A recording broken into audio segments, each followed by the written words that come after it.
Well, in this episode of UAP Studies podcast, of course, we have Jason Sands that will be talking to us. He's a whistleblower. He's been on Joe Rogan and recently the new documentary with our friend James Fox came out on the program, of course, and he's going to talk to us today. But I do want to welcome Michael Glosson, you handsome beast, to the podcast, and of course, Katie Page. Welcome as well. Exciting. I'm excited to talk to Jason today. We're going to have two Jasons, Jason S, Jason G. But looking forward to really getting to know him better. We've seen him all over the place, right? On Joe Rogan. I just kind of watched that and got my list of questions. So I'm looking forward to this. Yeah. Hope you guys are doing good. He's a good bloke. And Michael, what are you looking forward to talking with Jason about? I think getting to know him personally, I mean, he seems like he's had a lot of really intimate, very important experiences that go beyond just knowing things about the government or knowing things about special access programs or whatever. But I think getting to know him as a person is going to be a pretty interesting part of the conversation. Well, that's the thing. I mean, we keep thinking about the boogeyman or the people that are in these programs as being, you know, top hats and pure business, but the thing is, they're people. Yeah. And most of them are people that did not sign up to be part of the program. They're just thrown into it. And then later on, they come out and tell us, hey, actually, there is a program. And it doesn't sound like it's as tight-lipped as it used to be. Like this in the 80s and 90s would have not been possible. But these people are now stepping up forward and telling us what's really going on behind the scenes. So this is amazing. So, without further ado, guys, let's get to our interview with Jason Sands. I do want to mention, actually, Katie, you do have a new episode out on Rocky Mountain Ranch on YouTube. I do. Rocky Mountain Ranch Research on YouTube with Katie Page, and it's all about the November 11th, 1975, the night Travis Scott returned from his abduction experience, the day of the Edmund Fitzgerald, and four interceptors out at Rocky Mountain Ranch in Canada. Canada's involved, Jason, so there. It So was a big day, November 11th, yeah, it's 1975. interesting, and there was more and more and more to it. So I explained that in that episode. So very Yeah, interesting. and we were talking before we started recording that had this happened in the age of technology or the internet, November 11th, 1975 would have been a big day, bigger than it was. You literally had to go through all these archives to find all this information out. Yeah, yeah. It's amazing what you can find, even 50 years, that way. But we still have the questions, right? It's still a mystery. So It's why you're a legend, though, Katie. This is why you're a legend. legend. Also, without further ado, guys, here's Jason Sands.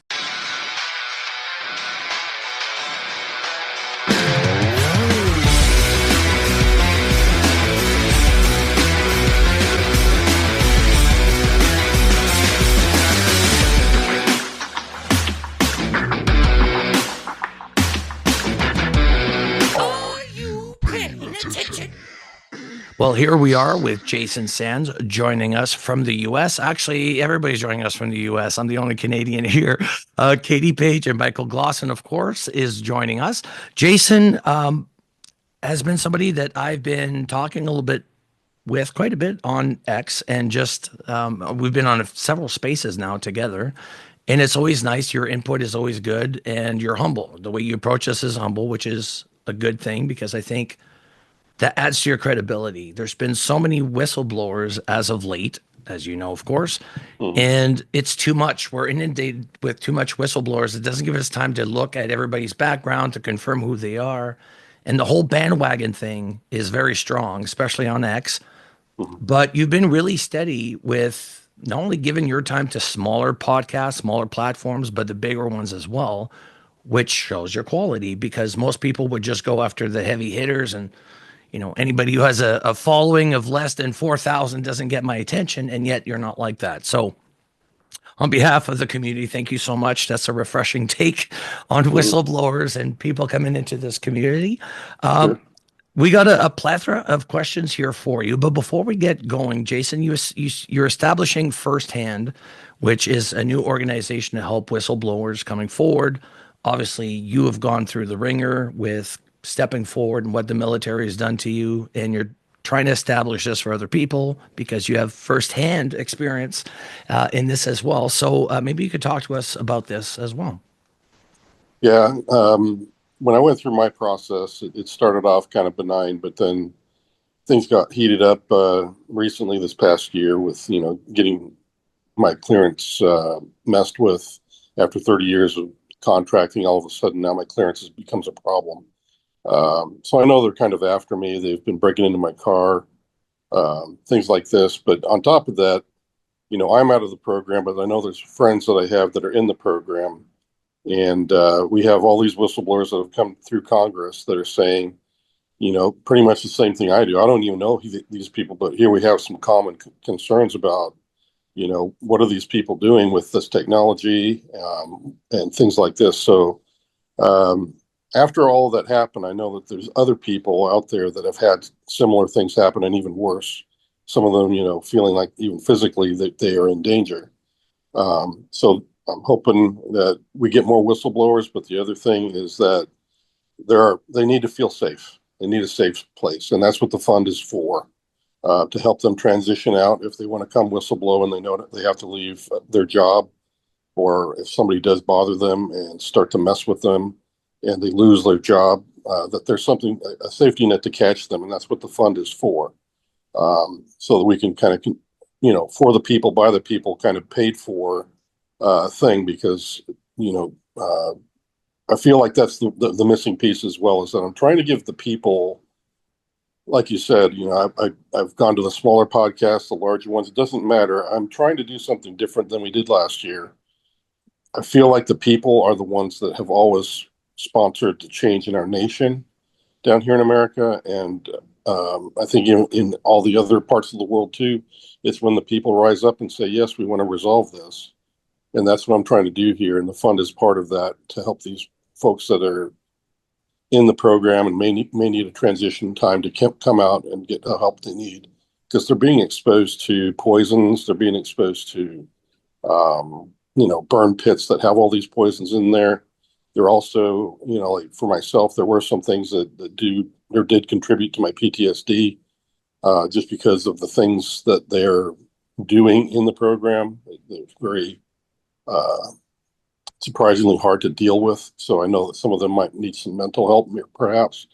And those are all the aspects that we're thinking of. We're going to, just off the top of my head, that's where we're headed with it. That's what I would like to do with it. And of course, we're going to build upon it as we go. And that's my hope for the future, is that we do have some funds there. And you bring up a really good point too, Jason. Sorry. Well, we'll do, Michael, you'll be the first one question. Katie, second, I'll be third. Just to add to what you were saying there, Jay, recently News Nation came out with a segment about men and women that work at Area 51 during the 80s, 90s, and early 2000s. And these people have cancer and horrible diseases and growths. And they only found out by getting back together, like at a reunion. They all found out how sick they really all were from working at Area 51. Mm-hmm. Now, for people who are not overly familiar with Area 51, you kind of know it as the alien captivity center, very well hidden secret. It was a nuclear test site before that. That's where they detonated a bunch of nuclear, there's the amount of radiation alone in being in those sands is amazing. So people are getting sick from even being, even if you're a patroller at Area 51, you didn't see anything, you're just a patroller, you'll end up sick. But the problem is that government won't acknowledge that they worked there because it was secretive programs. So now these people are on the hook with these cancer bills. The government won't acknowledge it. They won't pick up the tab for what they've done. And now we're starting to see these victims, which is the people who served in the military, stepping forward saying they made us do this. And now that I'm sick, they're not covering, they're denying everything. And I think your organization firsthand is basically in line with what these guys are about, is that people have gotten injured. And when it comes step forward saying, look, whether it's human made radiation or alien tech, mm-hmm. people are getting injured. So that's crazy. And yeah, good for you for doing that. We'll make sure to add the links to the firsthand as well. And anybody who can contribute to this and not only help them out, help Jason out. Jason's had a hell of a rough year. Coming forward, he's put himself out there, but there's risks. We'll shoot off the round of questions. Michael Glosson, we'll shoot it off with you first, sir. Boom. Hey, Jason, thanks for being here. Yep. So, so if I Googled your name right now, you would a lot of the results would label you as a whistleblower. That term gets thrown around pretty wildly, but it has a technical definition. It's somebody who's come forward about wrongdoing within an organization or government. A lot of the people who are getting called whistleblowers are doing exactly that, but not everything they say is about wrongdoing. A lot of it's just coming forward and kind of speaking out about things that they've seen that might be of public interest.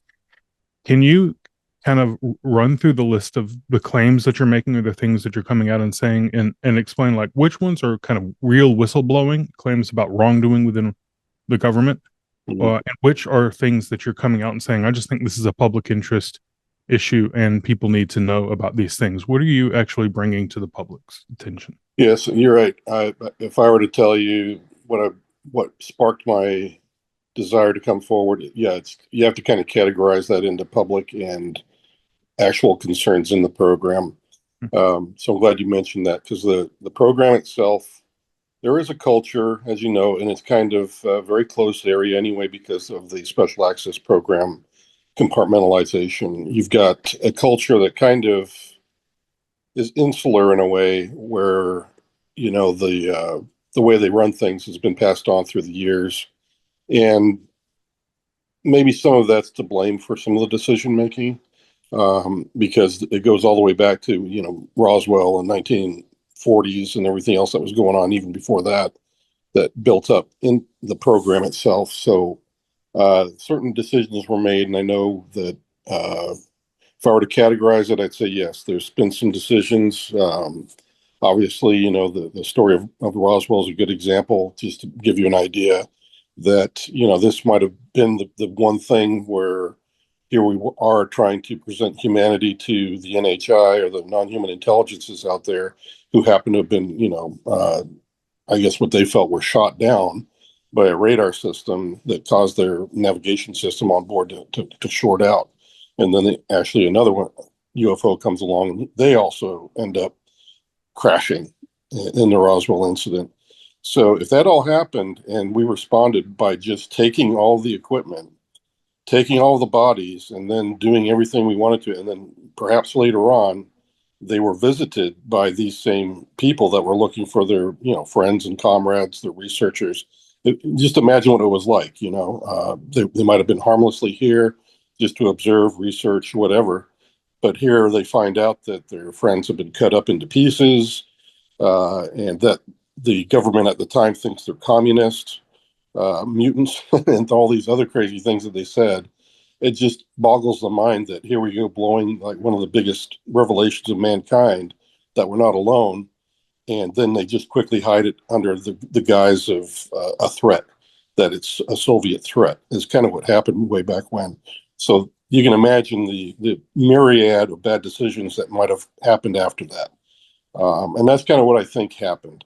So that's a part of a concern, but that wasn't enough for me to come forward. But what did make me come forward was seeing some news reports of triangular craft in Indonesia that was questionable, and stuff that Mike Herrera was talking about and things like this. But that's the big concern. And I was like, I know that craft, I know what it's for, and oh my gosh, what are they doing with this technology?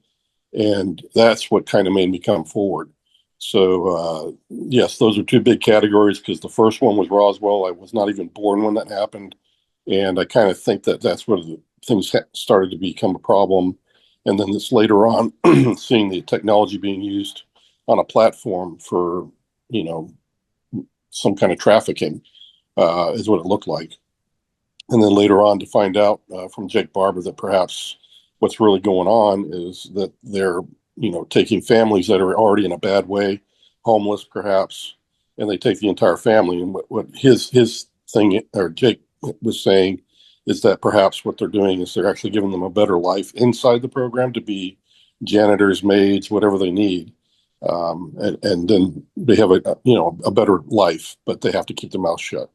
So I don't know how legal that is, but maybe it's a lighter case of trafficking, but it's still, in my mind, a bit illegal. So those are the things that really brought me forward initially. And So just to be clear, the Indonesia case that you're talking about, am I remembering this correctly, where somebody's describing it as seeing a triangular craft, but it looks like it's human made because it's got like panels and rivets and things on it, and so That's right. we infer that it's the product of reverse engineering, or at least taking some technology we found and creating a version of it. That's correct. And I agree with that. It also makes sense to my intelligence side of my brain. In my opinion, having an exotic technology or a propulsion system that is a hybrid, as people are proposing, that it would be of a mutual benefit if there is contact with NHI and they are sharing technology. I'm sure the NHI have always had a problem with us taking their craft, taking their bodies. So perhaps their way of intervening is that they would say, well, we'll help you with parts of this craft so you can get to the retrieval sites faster than anyone else, but you will not take the bodies and the craft anymore if you want this technology. So there may have been a benefit for both the people in the legacy program, and if they have contact with aliens, that's a mutual mission where both benefit. And you're not saying this is something you know to be the case. You're saying that's just the story that would make sense to you Correct. if you had to piece it together. Right. That would be, in my mind, from the information and the things that I've been reading and seeing, and other researchers and journalists have been telling me that this might be part of this and part of that. And I just put it together in my own analysis in my brain, because I usually try to reserve some of my judgment until I get enough facts. But right now, I feel kind of comfortable that, yeah, I've seen enough to where that probably makes the most sense. That Sure. this is a mutually hybrid craft that both the NHI and the humans that are in the program have built to do that mission of retrieval, so that the chicanery stops, like at Roswell events stop, where they just take things and start chopping up bodies. Katie. Hi, Jason. Thanks for being here. Hi, Katie. Kind of piggybacking on, this discussion. I mean, I agree with you. I mean, look at the time, 1947, coming out of the war. We know they take the metamaterials and they want to weaponize everything, create weapons for the United States, put things, compartmentalize things into these different aerospace companies. And I, personally, through my research and stuff, I know there's the need to protect military men and women and whistleblowers, but what about for decades now, we know even 50 years, they were taking people in and out of like mental institution, homeless people, vagrants, unwitting small communities that were kind of put in these unknowing that they were, testing and messing with different laser technologies, plasma ball technologies, and they were affected as well. Do you think that, there's this liability issue for these, I don't like using the word victim, but people that were used and abused for technology's sake and weapons' sake? Is there a place for them in what you're doing, or is it just only for military men and women? Can anybody go in and feel protected? And do you think that they'll ever get compensation for any damages done?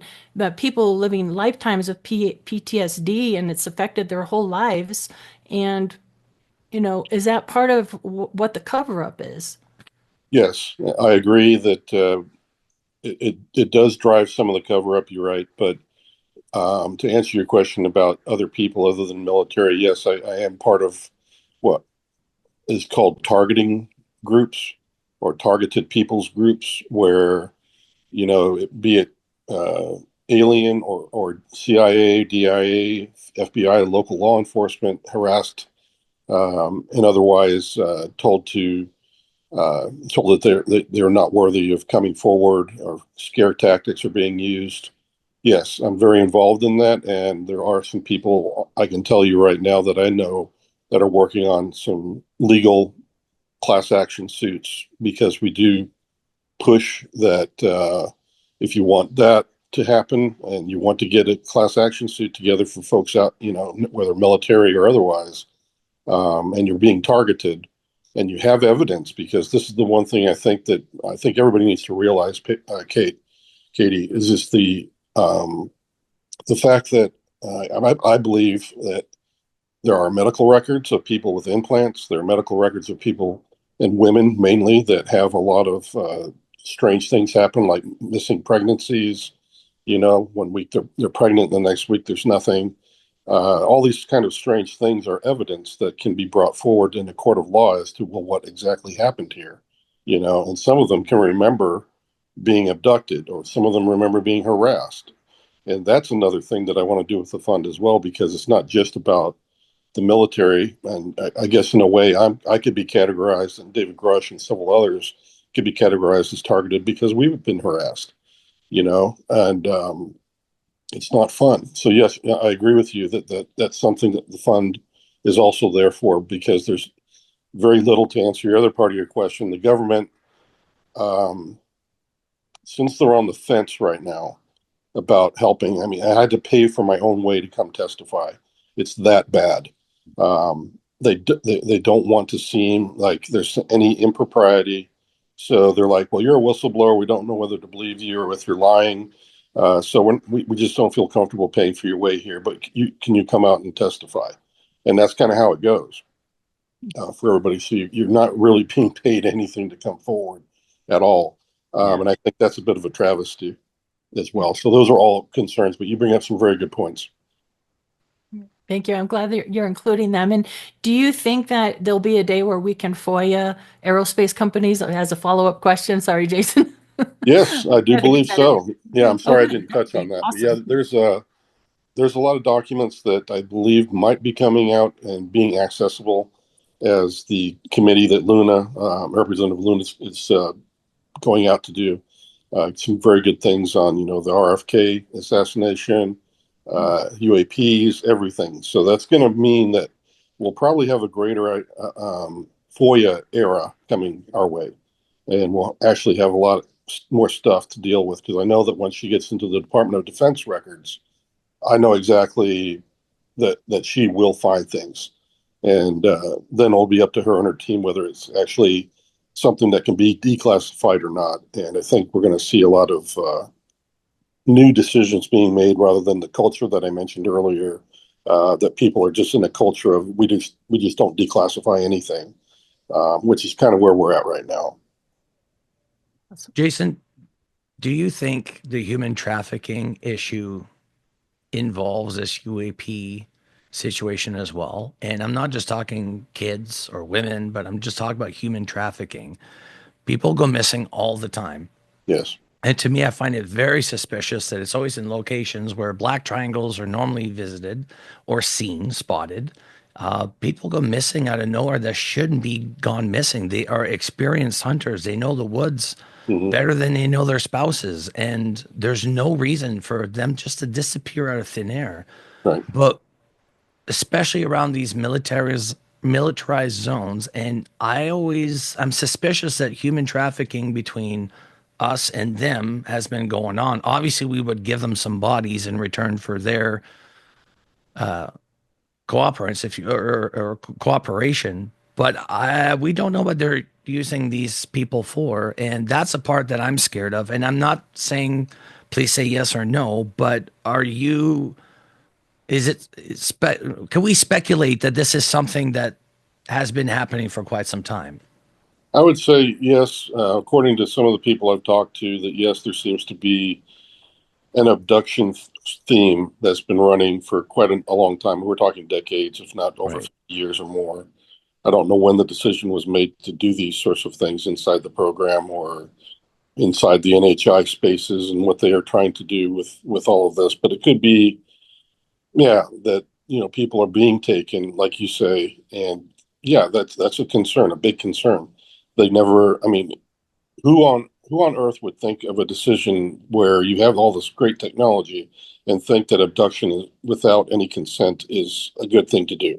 Yeah. So these are the kind of things we actually had to talk about when I was going through Congress, and they were coming up with the NDAA, about how do we do this? Do we just kick in doors and start demanding that they show us, what's behind every door?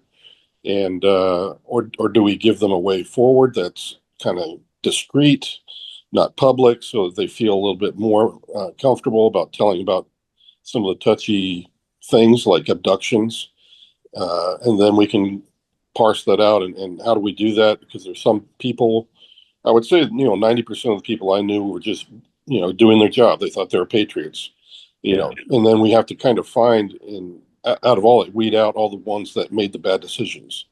That's going to be the difficult part for Congress and any legal actions thereafter, because there's going to be some people you want to give amnesty to, and there's others that you can't do that because they actually committed a crime against humanity, or they know that they killed an American citizen just because they wanted to keep deception going, and Yeah. this person was going to break it open, and so they kill them. If that happened, then yeah, there's going to have to be some sort of thought process put in at that level, Yeah, and because those are kind it of can't be. Yeah, you bring up a good point. It can't be a blanket pardon for everybody because some people's crimes are far worse than others, and might be really like nasty, dark stuff too. We don't know. That's the part that irks me. Is like we can't give a blanket. Everybody gets a pass. If you were part of these programs, you're not going to be held accountable as long as you tell the truth. I don't think it should work that way. I mhm, still think, ethically, that, the reason why you're coming out is that your ethics, your morals, it's integral to you to step forward to tell people because it feels wrong. mhm, Otherwise, if you'd be like a lot of these other people they hire in these programs, you wouldn't give a shit. You'd keep your mouth shut like they've always done.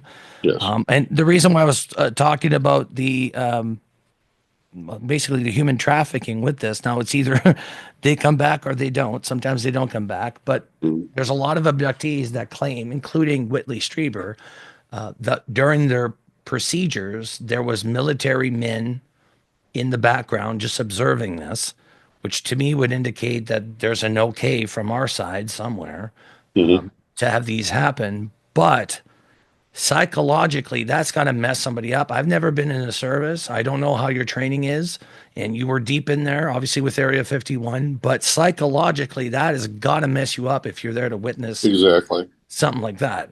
Yeah. Yeah, you can imagine the hurt and the harms that are going on that are just not even known, not reported yet, Yeah. or hidden away. Like some of the people that have shown their records that they're actually, during their periods of time working with the program, their medical records are even inaccessible to even determine that they have lipomas or cancers or any other PTSD, mental issues. They have nowhere to go really. I Right. mean, uh, I'm sure they have medical care though. That's the other thing. It's just um, when it comes to, well, where did you get this? Can you relate it to your work? That's the problem because a lot of times you don't get compensated for being harmed or breaking your leg even at work, and that's where they have to. It's like I can't prove it. I can't prove I was at work because I can't talk about work, you know. Yeah. And that's really what happens because everything's attached to, like for me, I've got VA benefits coming in for my back injury, but I have to prove where I worked and that I worked in the Air Force at the time. And that's the problem with these folks coming forward is some of them, they can't get that. And they can't even get their compensation from any of the agencies or medical care folks because they can't prove where it happened. And therefore, they can't claim the insurance, and it gets very expensive after that. So, yeah, that's a problem. Wow.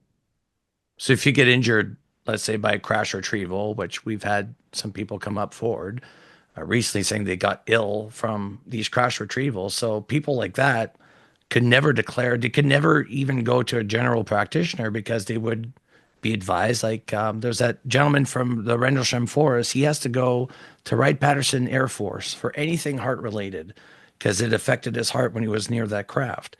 So Yes, now his entire life, he's got to go to Wright-Patterson Air Force, regardless of where he lives, for his heart condition, because they yep, won't let any other practitioner take. Like that's interesting that they're that strict, saying that if you yes, got injured by a craft, you come here, nowhere else, and you don't tell anybody else. And yep. he's one of how many thousands of people, maybe at this point, Yeah, I you don't know? know. I would hope that when I was in the program in the '90s, things have improved. But just talking to David Grush, it seems that of the other whistleblowers that he's had interviews with, that I have no clue who they are. He actually has told me that no, Jason, things have kind of gotten worse, and that really made my heart sink because yeah, I was hoping that somebody would turn around, and that doesn't seem to have happened yet. What we need is DEI hires at Area 51. We'll get this closure pretty fast. Michael, go ahead. I don't know what that means, but I do have a political question to ask. That I try to keep these discussions as apolitical as I possibly can, but at some point, reality is kind of a unity, and politics isn't really disentangleable from all the other parts of the world. So, America, as far as I can tell, is heading in a direction where the government is centralizing its own power, and um, maybe that's good. That's fine. I mean, centralized power has to be centralized to some degree. Mhm. One effect of that shift is that as the government becomes stronger, it has more and more power to brand anybody who criticizes it as simply a liar. And that's kind of one of the effects that I'm seeing in the national discourse. Anybody who says anything bad about any of the people in power is just called a liar or a communist or fake news or whatever. Yes. At the same time, I see a lot of the people who are really interested in this subject or tend to lean towards that in the direction of that political shift. And it seems to me like they're incompatible. Like, on the one hand, we can either push for more transparency and more ability of people to criticize the government and to talk about its wrongdoings and to shine light on it Hmm. and evaluate it, or we can give the government more and more power to silence those people and say that anybody who disagrees with it is a liar. Uh, what is the future of the UAP subject for people like you who want to bring forward a kind of critical lens on the government while the government is growing in its ability to dismiss those very people? I'd say there's factions in the government that I've literally got a list of good people that I go to, and there's the bad ones as well. And that's unfortunate that not everybody's on the fence, but overall, the climate in Congress, I believe, is a UAP is a bipartisan issue. They want to get to the bottom of it, and whether or not they have a political agenda attached to that, well, I have to kind of watch what they're doing. But if it still approaches or pushes disclosure down the road, even if they've got a political thing that they want from it, I'm like, I'll take it. We need to keep moving forward. And yeah, I might be agreeing with something that I don't really want to happen. Like say one of the big UAP people comes forward, like Schumer or somebody, and he wants to have a political agenda attached to it.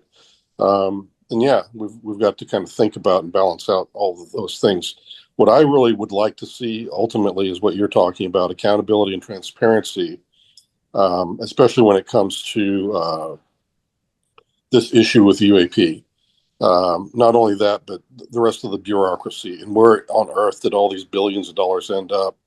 It seems like it was very easy for people to spot, all this missing money, and it's going all over the place, it seems. And to me, that's not a power grab as much as trying to get a hold of, well, what the heck has been going on here? How can we keep bleeding all this money, and in America, we're not even focused on it, anymore. We're not taking care of our people, kind of thing. So the transparency, I think, is going to really, if they continue, like Luna has promised, when she goes through declassifying, she will have a website of where she's been looking and what she's finding and all these things. And that's what we, as the people that pay these taxes for all of these programs, that's really what I would love to see, is that this ushers in a new transparency era and accountability era, because I think it's the people have already kind of voted that we want to know what's going on. We've seen the craziness. It's time for it to stop. What do we need to do to get to the bottom of this? And to me, I think this review that Elon Musk is doing is going to reveal a lot of that. And yeah, we're going to see some people that, like you say, are going to say, "Oh, it's all lies. All the money's been for great things and honest things." And oh, by the way, yes, I made myself a multimillionaire by magic. We got to catch these people in the act as well. So there's been a lot of that, I think, that has been talked about, and I'm hoping that we get to the bottom of it now that we've actually got some records to go through. Well, And let me ask you a scenario then. Let's say Representative Luna digging through, pushing for this transparency agenda and finds out, contrary to our suspicions, that somehow Donald Trump or Elon Musk or somebody high in the administration has done something wrong. I mean, Yeah. it seems it's at least possible that those people could have done something wrong at some point. yes, Don't we all know that Donald Trump or Elon Musk or whoever is just going to say that they're a liar? And do we trust Representative Luna or anybody to stand up to that? And how could we ever know the truth if we know that this is what would happen? Well, my hope is that, again, going into the transparency and accountability thing, we're going to have people that have been in the programs like I have, and all these other sectors of our government as well, for that matter, and saw things. And we're already starting to see, like in the FBI, there's a lot of people coming forward. Matter of fact, there's been a whole flush of them coming and talking about some of the stuff that they found questionable. It seems they're now starting to have people in the CIA coming forward. There's people in DOD coming forward. That's, I think, going to help us, is that hopefully people start to feel emboldened rather than fearful that they can come forward, because we need to hear those stories. And yes, we have to parse through them and understand, are they just impressionable people that think something's going on, or is it no kidding fact? And again, the investigative part of this is going to be part of that, and we're going to have to be working with data and really getting to the bottom of it rather than just skipping from one topic to the other. We need to start going down, no kidding, and figuring out the roots of these trees and what has been happening, rather than just having an attention span that's only worth about a 3-month effort and really not understanding. So that's the other thing we have to get away from, is all of this. We've got to have a really long-term plan. So I'm really hoping the entire administration this time around, if they do it properly, the people will keep them straight, we'll keep them accountable, and we have to always give an ear to folks that are wanting to come forward and not mistreating them and making them even more fearful to come forward. Because that's another thing that I've suffered through is, as you know, people attack me all the time on social media and things like this. So we have to be willing to, have an open ear to this. Some people have been through some very strange things in the program. I know that, and myself included. And it's going to be tough, but we're going to have an open mind. But we can do it in a civil way. We can treat each other with respect. Whether we if people want to believe me, I don't mind somebody saying, "Well, I don't believe you. I think you're whatever you're saying is a crock," and I can deal with that. But don't mistreat me. Don't start yelling at me and just trying to hurt me. That's not going to help. And the same thing with other whistleblowers. They're going to see how they get lashed. People like me get lashed, and we got to stop that. We're better than that, honestly.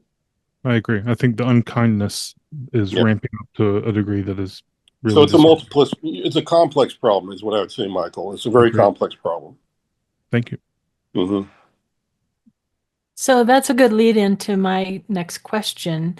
What do you say to people, and sometimes myself included, I'll put myself in there, that question these people that are military men and women who take an oath, and then all of a sudden we're getting one after another. You said CIA, DIA, they're now coming forward. Even the known disinformation people like Richard Doty from the late 70s and the 80s, who is suddenly now coming and speaking his truth.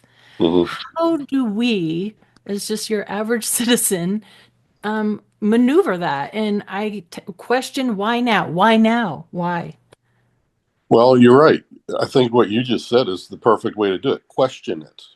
Challenge me. Make me produce the documents for my service. I've already shown it a few times, but I'm going to actually be posting my personal records about what I did each year in the Air Force. I had reviews from my supervisor and commander, and I have proof that I was in that special access program. And those are the kind of things we got to be hard up on, is that, hey, you claim this. Were you actually in a program? Well, yes, here's the document to prove it. That's the kind of people we need coming forward that are willing to do that. And of course, you can mask all of your personal data if you wish, but at least you can establish I was at Nellis on those years that I claim. Here's the special access that I did year to year. It follows the same year time group that I was in, I claim, and you guys will have access to that. So you know that I'm not lying to you. Those are the kind of things we need to do.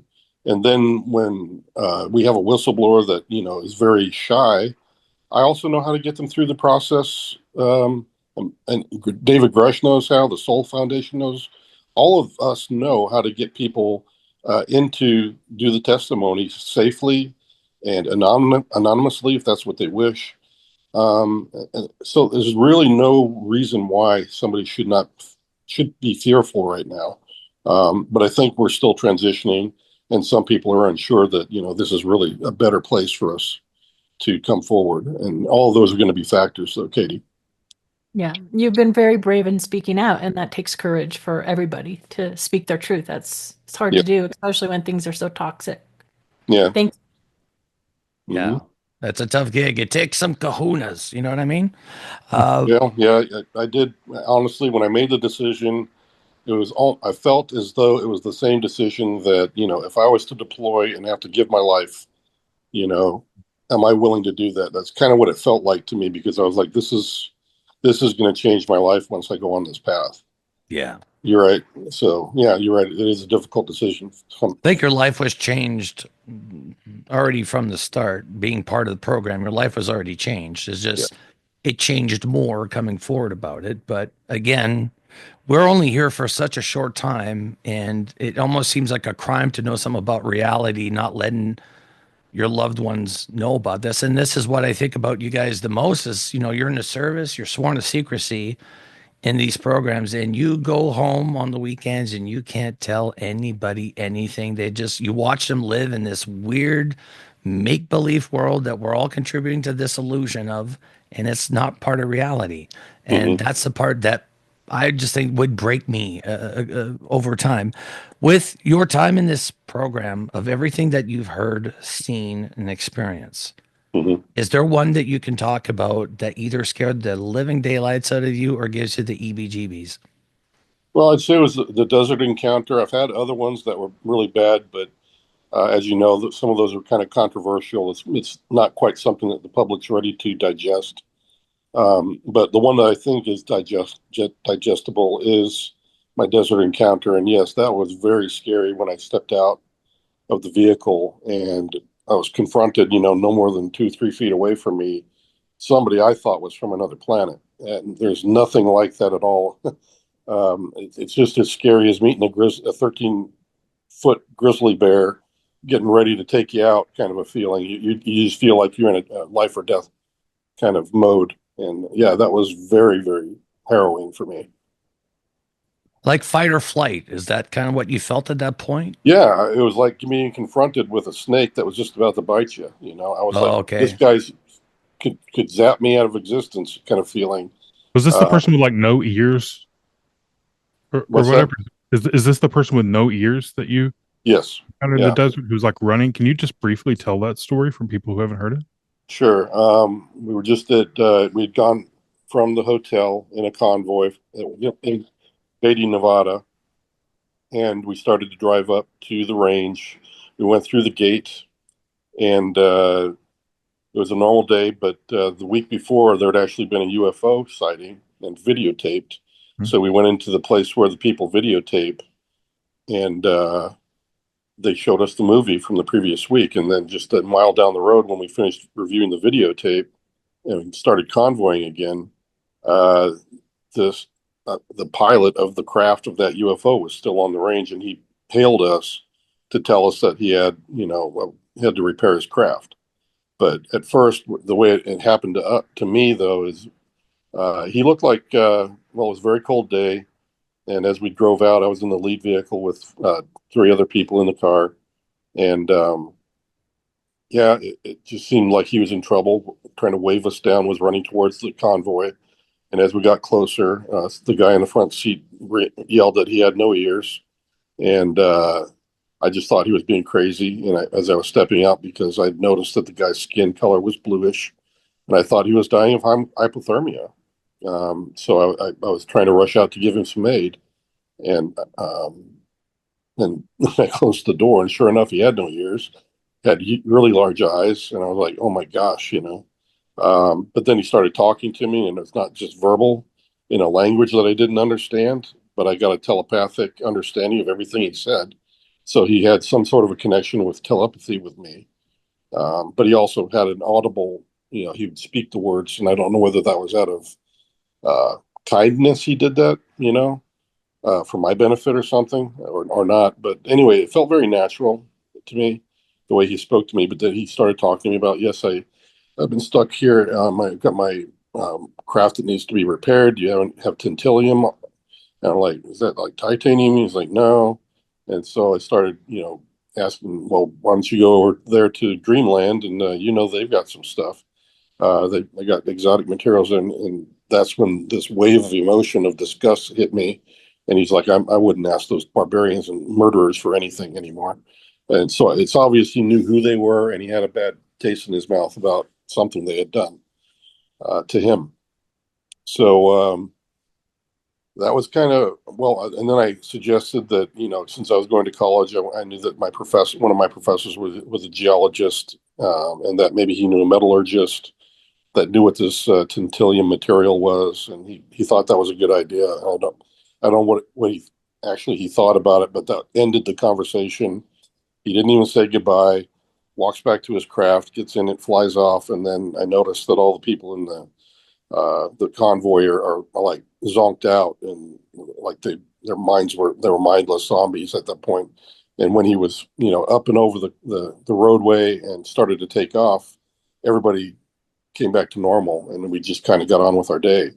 Because what we were doing was headed off to Black Mountain to go train the air crews, which is what we did for a job up on Black Mountain. Is we would jam their radios and force them to have to survive in a wartime or a degraded environment like they would in a war.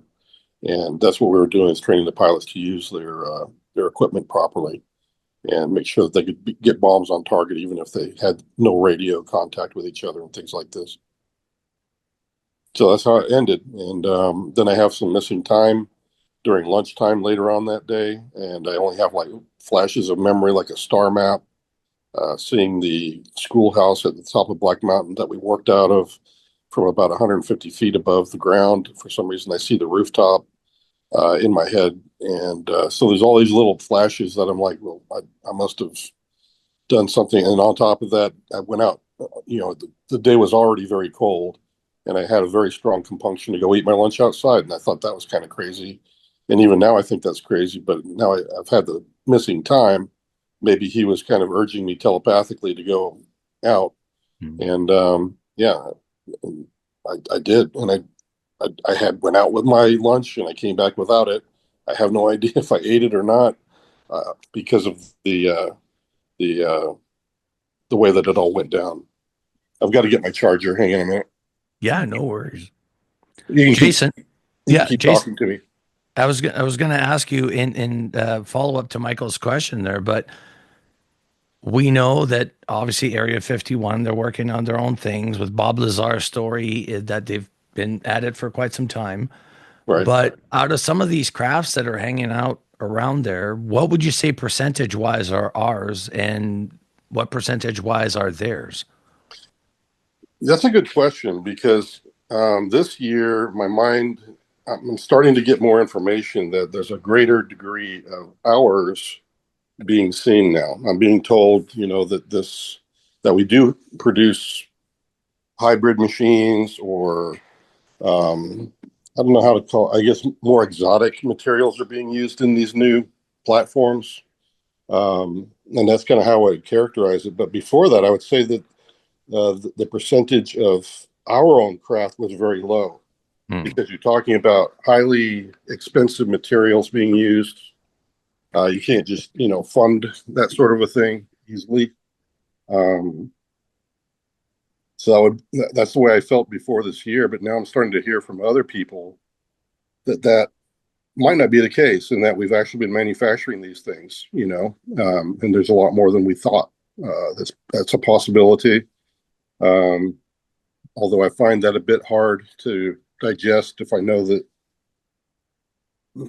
if in the labs when I was on the missions, it seemed like it was a very sort of tenuous agreement between the NHI and the humans. And I can't imagine them just letting us build like a force of these vehicles that might threaten them. I think they would want to control that somehow. So I'm kind of playing in my mind right now exactly what that percentage is, so I don't have a solid answer. I'd say that yes, it's probably increased over the years. They've had plenty of time to work on these things. However, I think there might be a limit to it that they have to adhere to. Perhaps that's what's going on. Katie. Unmute. So this isn't the first time we've heard of entities visiting Nellis Air Force Base. Charles Hall, have you ever met Charles Hall? And why do you think ETs are, I mean, obviously Nevada, right? For obvious reasons, we do have these encounters around military bases. I know that's an obvious answer, but so I would like you to speak about the different types of ETs that are claimed to be out there.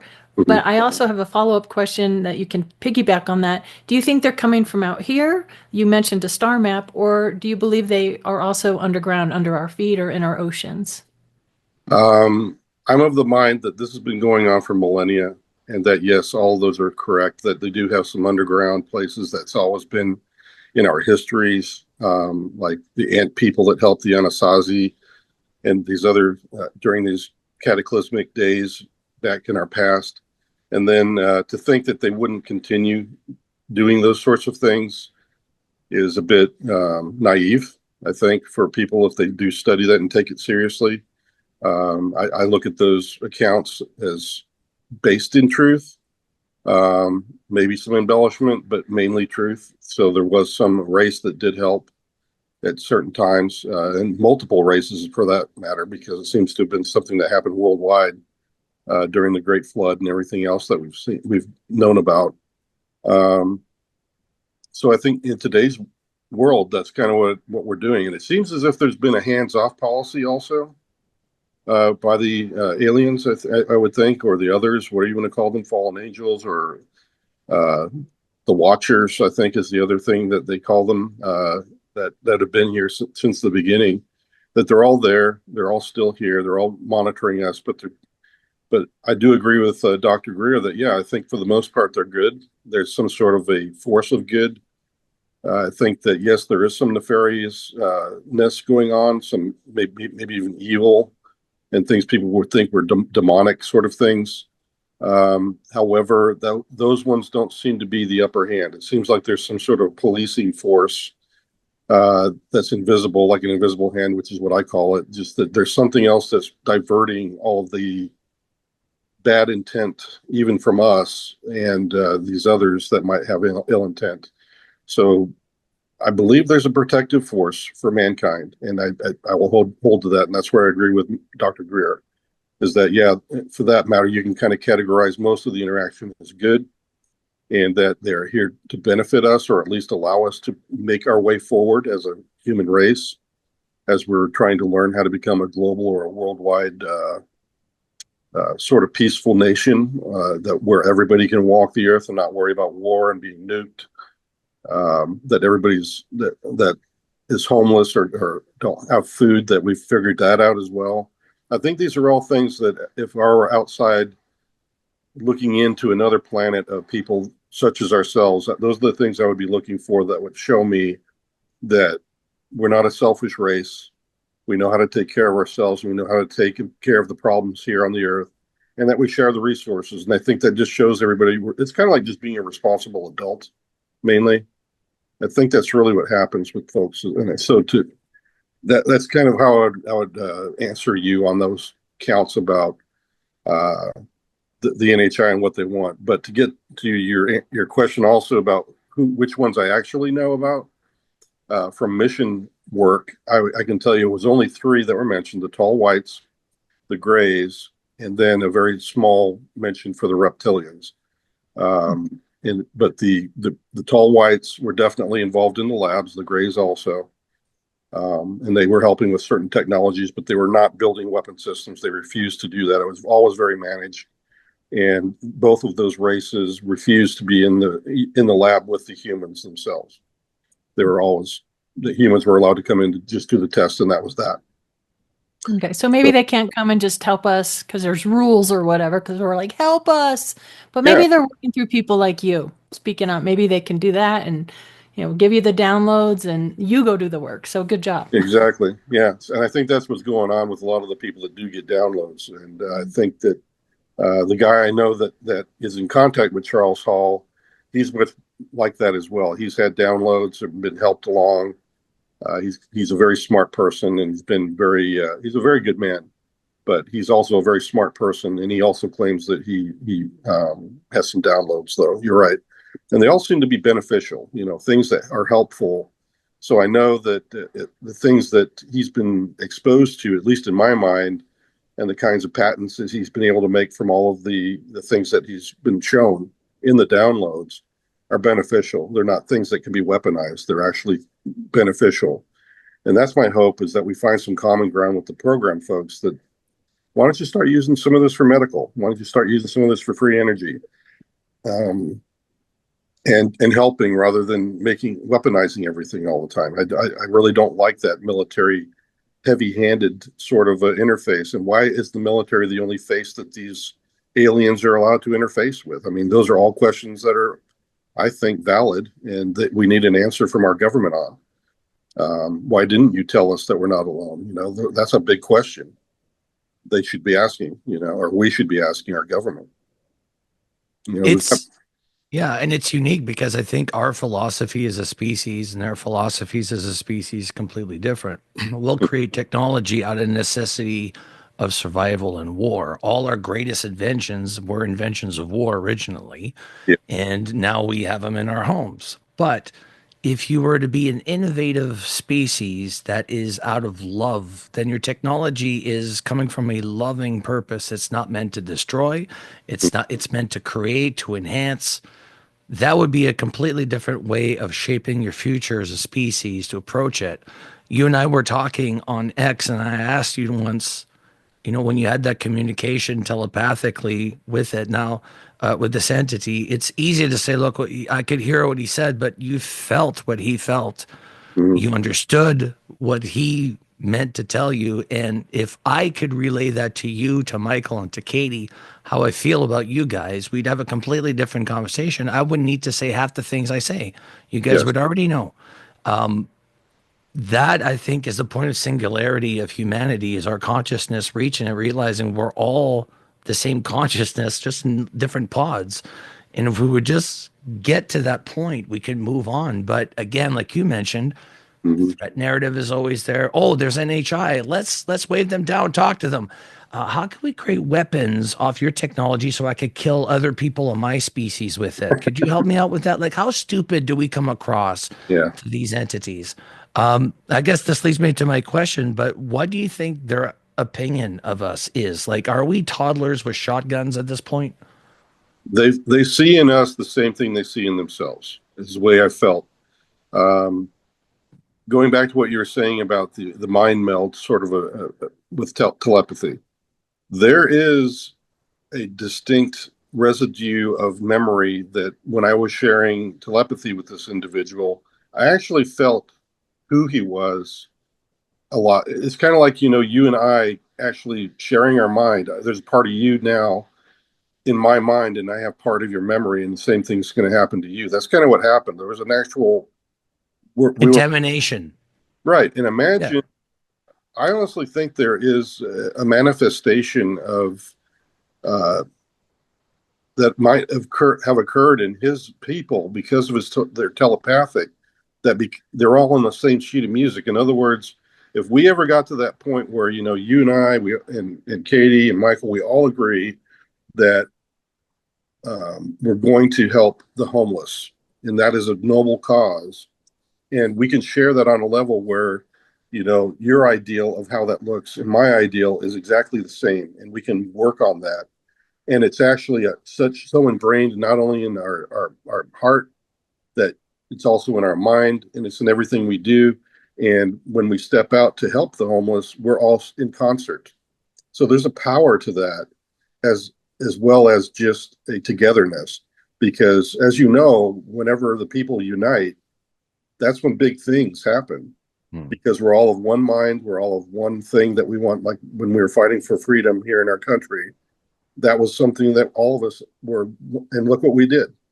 We overcame the greatest, military navy in existence at the time. That's the kind of thing that there's a power to that I felt from him. And there was like a no question in his mind that his people did not have that same common core as to who they are and what they stand for. And that's and it was very civilized. And it was just kind of like, if I could relay to you that level of civility inside of him, it was way above anything I've felt before. And it's something I've tried to attain in my own life, of the peacefulness, the care for others, the respect. And to get back to, I can't remember who asked the question, but no, they look at us as equals. I think that was something you said earlier on. They actually, if they were to respond to me and say, "Are you smarter than us?" and all, their response would probably be more like, "Well, we're kind of more technologic, but when it comes to wisdom and living your life right, we're the same. We got all the same problems, but we've resolved a lot of that." And that's kind of what they would respond, is that, "No, you're like one of us. You're just like a younger brother or sister." I think that's the way they really feel about us, because he was totally respectful. Like I was a real person to him, and that I mattered, and that he really was seeking information from me as just a person like we would, walking down the street and we needed directions. That's what it Treat felt you as like. an equal. Yeah. Yeah. Well, that's comforting. Michael. This is one of my question for everybody used to be like, what reading materials do you suggest? But the big question that I now want to ask everybody is like, do you have a spiritual practice that you've adopted, or is there like I mean, you seem sort of religious, but Yes. it doesn't sound like I can identify exactly what religion you're It's part of. I did try several others and read, different things like, Hindu. I've gone in and read some of that. But I settled up on Christianity because, and I'll tell you why. It's because I know I'm messed up. And honestly, most of the other religions require, they kind of give you the power to do things to become perfect. And I don't think that there's any perfect human that's ever walked the face of the earth. And that is my faith. So I fell on Christianity. I don't allow myself to get into these battles between, what's a Baptist, a Presbyterian, as opposed to a this or that. I ultimately believe that God does love each and every one of us, regardless of what church you're attending, honestly. And everything I've experienced, I can also read the Bible, and it jives with what was in the Bible about, what they call sons of God or angels. And the other thing is that in my Bible, and also in all the other ancient, like the Sanskrit and everything, there are other beings. Yes, no question. And the Bible describes it. There was a seraphim, the cherubim, and all these other types of angels that were mentioned in the Bible. And then if you read the Apocrypha, there's even more. So we're not alone, even if you look at it from the Bible sense, whether they're spiritual beings, interdimensional beings, able to manifest as physical beings. That seems to be also what we're seeing, as well as in the Bible.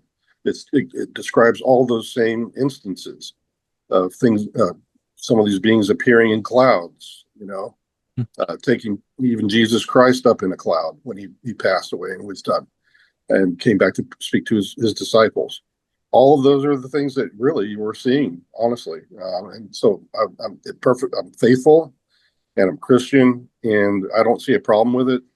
But we also have to acknowledge that there's a demonic force. I think that's something that all the ancient texts also mention, is that there is some evil to it. But it seems to be held in check by the good forces, and I'm thankful for that. Well said. Katie. Do you think that you mentioned the reptilians, the Greys, the Nordics, within those groups or species, is there, we often hear in this community that it's all good or all evil, good, evil, or is it a mix in each of those? Like, are they battling, and are they battling each other? What do you know about that? I personally, I know that they have survived cataclysms, because the memories I had from the person I met in the desert, when I was asked about the star system that I had in my brain by David Grush, he actually brought back some of the memory of it. And Which star system was it? Do you mind me it asking? was the red one in the Leo system, where it has that comes down and then it goes across and then up a little bit. It's that one, the big red star in the very tip of that Beetlejuice? arrow. Maybe not. I don't know if you guys can bring that up, but yeah, it's the big red star. And I didn't I'll know have it to at the look it up time, after. but David Grush said that, yeah, just recently, in fact, past few years, they actually discovered exoplanets that were inhabitable or could be inhabitable around that star system. I had no idea, but that seems to be where he came from. Okay. Maybe Regulus is the star. Regulus, that's it. Yep, that's the one. But you can see I'm an idiot when it comes to stars. I can't even remember what David told me. I don't know my stars, no. Yep. But yeah, exoplanets around that. So I can't explain that, but yeah, I believe that there is a lot of that happening. But I also believe that, like you say, that yeah, they kind of have lived through the same things that we've been through.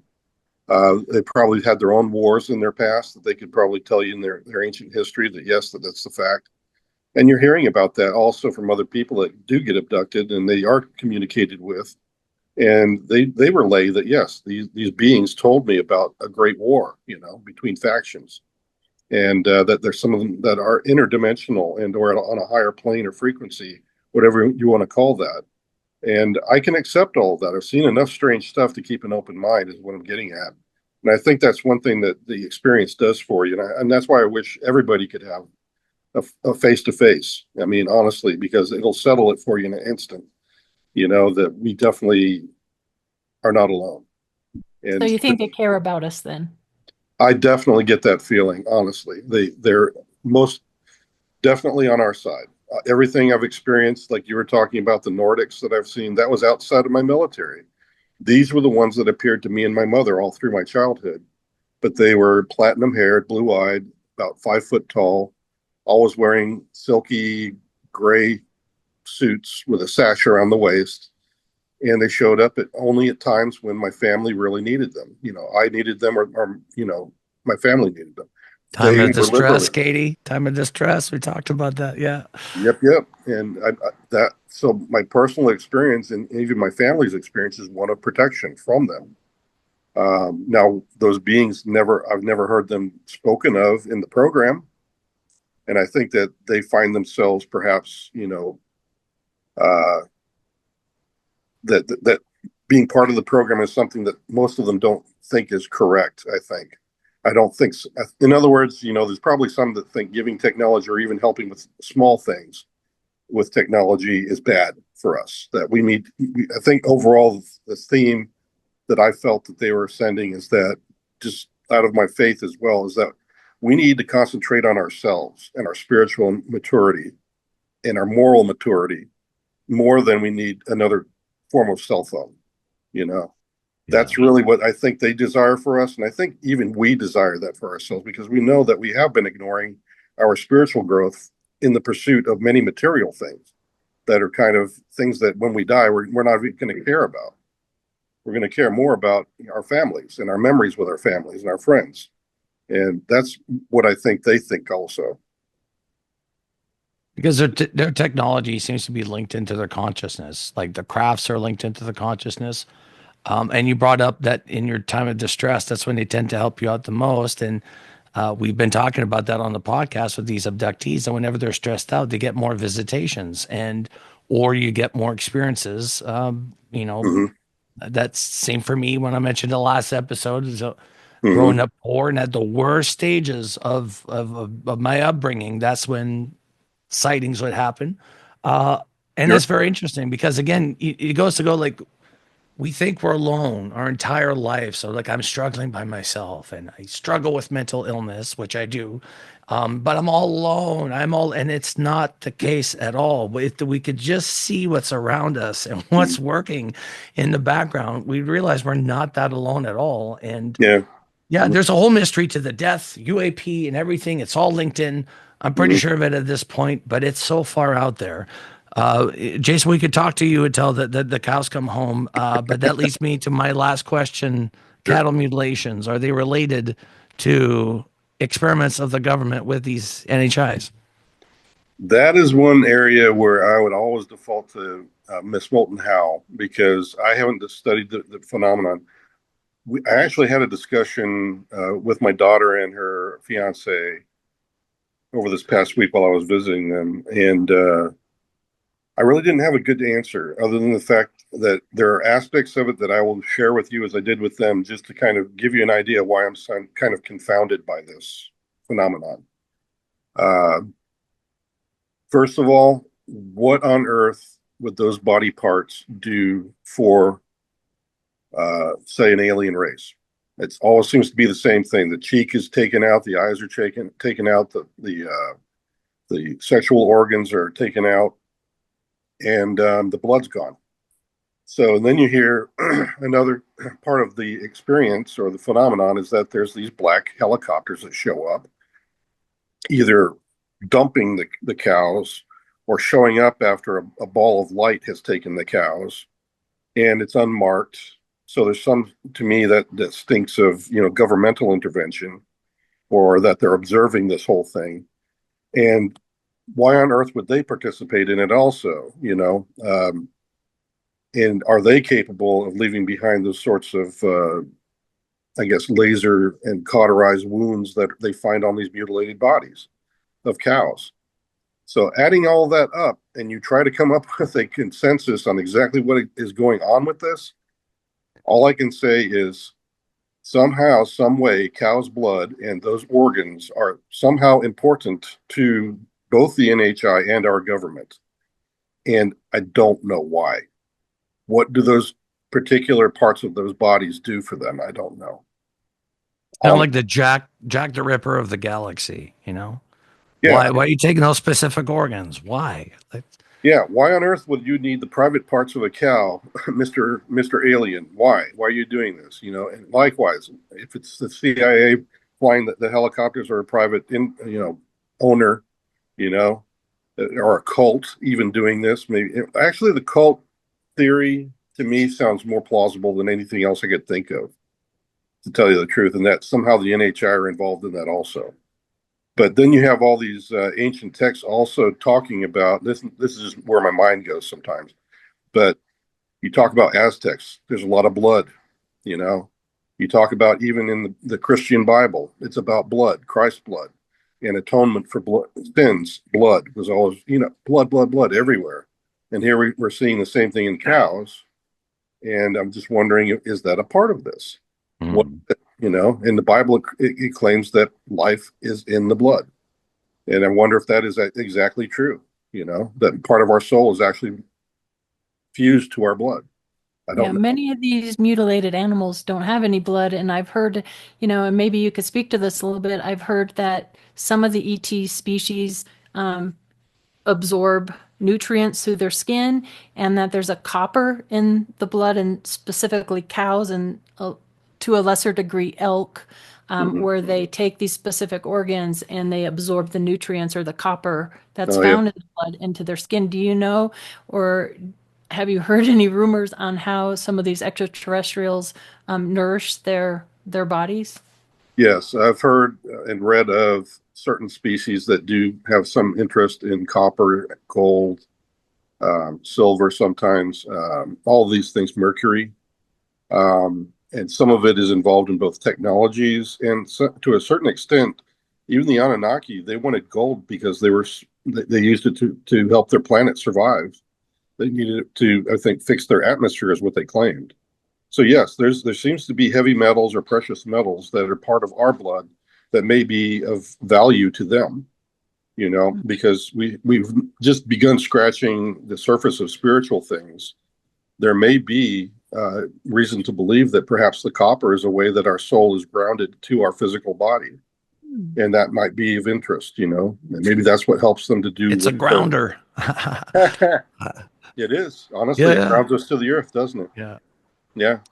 You're right. Well, we just don't know it. This is a hell of an experience. Like I said, we're all into this ride together, and that's the fun part. Is like, it's scary territory, but it's nice that there's a community that's like, let's go, let's do this. There's an HI, let's meet them, let's get this ball going. And I think we're getting prepared for this. Mhm. But I think the science community needs to change something. We have the four super powers of the universe: weak and strong nuclear forces, electromagnetic, and gravity. But I Mhm. think consciousness is the greater power in the universe. I think consciousness is big, it's spread out amongst the universe, and it is the first superpower. Without consciousness, I don't think anything else can exist. It I is the agree. original point. But I think we're getting to that point where we're understanding that we thought it was all about us for so long. It's all about me, me, me, me, me, Burger King Yep. generation. And now we're starting to realize it's not. And No. if our technology, like you said, Yeah. takes us away from our spiritualism, and I'll tell you something, like my cell phone, there's no spirituality to this as at all. I get Bible verses every once in a while, but Mhm. that's it. There is no good spirituality coming from this. And I think our technology needs to match our spiritual growth. We keep hearing that from abductees and contactees that your technology should not surpass your spiritual aspects, because once it does, you lose all spiritual aspect. You'll just focus on one Mhm. thing. We become robots in the long run because we stifle No, everything that's a else. good thought. That's a really good thought. I think it jives with what I feel about mankind. That yes, you're right. We're all born with certain skills. We're good at certain things and bad at others, and others are better at things that we are. And I think it's good to feel proud of that as a knowing yourself and knowing what you're good at and knowing how to use it properly. Though seems to be the real problem that we have, Right. because that seems to be tied to the spiritualism and the group think that we do also, because I have to take care of myself, therefore I can take care of my family, therefore and then I think where we're starting to have problems is when we reach out from our family, are we a part of our community? And the greater community, and then the greater nation that we're in, the greater world we're in, that's what I think we're trying to graduate into. But that's going to take a whole new layer of spirituality in all of mankind to feel like we as a group are stronger and able to take care of everything that we see wrong around us. And we just have to be a lot more receptive to each other rather than our selfishness. Yeah. So Again, that's teamwork a to make the beautiful. dream work, baby. I Right. tell you, man. Yeah, that's. I'm going to tell you that I'm buying it. I'm selling it. That's it. Yeah. Well, Yeah. Jay, I don't know what the future holds, but again, we're very thankful to have people like you that are able to stand up and say, look, this is my experience working there. Take it or leave it for what it is, but this is what's going on, and encouraging other people to step forward. And the thing is, you are a very humble person, because I found out behind the scenes you're very instrumental in many things as of late, but you're so humble and you never brag about it. And that to me shows character. Again, thank you so much for coming on the podcast, Jason. We can have you on again. Definitely talk Sure. more shop. Sure. Your I experience enjoyed is it. amazing. And obviously, there's a lot of great interviews out there. Hopefully, we threw you a couple of questions you hadn't been asked before. But again, I'm super happy. Michael and Katie, thank you so much for your great line of questioning today. I think we all had a good Always, yeah. set of numbers of questions to ask you there. But no, this is important. And with the firsthand, where can people find this program right now? Where you're obviously on X, but where can people find you and more about firsthand? Um, I'm going to be setting up a website at the behest of some of my friends who said that there's a lot. I'm now at the point where um, I need somebody to help me because I want to get all this good information out there. And it's not because I'm trying to make money. It's because I'm trying to, like you say, just get the word out. So right now I can only be found with my email, and also my X account is my big one. That's the one that I feel that I have the most freedom of speech and where it's protected. And I think everybody who interfaces is able to go. So I'd say my X space is the best way, and just friend request me or give me a DM. I always respond. Honestly, I do that. If I have somebody DM me and I'm not following them yet, I will look at that email or at that direct message on X. So that's the best way to do it right now. And then I'm working on, like I said, the website, and maybe do a YouTube channel. Um, I guess that's the way you could do it, is get a hold of me that way in Yeah. the future. I'll post up my email, my preferred email for questions and stuff as well. maybe they'll do that today then on X. So be ready for that when I put that on my account. And we'll try to make sure that I add the all the contact information to this episode as well, both on Spotify and YouTube as well. So, guys, thank you so much for listening in today. Of course, if you have any questions for Jason, you could always put them on the I just said it, Spotify and YouTube as well. You can always reach out on X too. Jason is great for groups on or live sessions actually on X. He's always courteous, answers everybody's questions. So definitely go on X and check him out there because he's very active. And Katie, you need to get on X more. It's amazing. Yeah. Every time you post, I'm like, yes. I'm not going to say my age, but that's it's literally written down goal. Yeah. Get on X more. I found it to be I huge. hear it's toxic, so I've been a little hesitant. It is, but it's like high school. You know, if you could hold your own, you'll survive. Oh yeah, that makes me want to sign up right away. High school, great. Awesome. All right, guys. Thank you so much. And Jason, let's keep in touch. Thank you.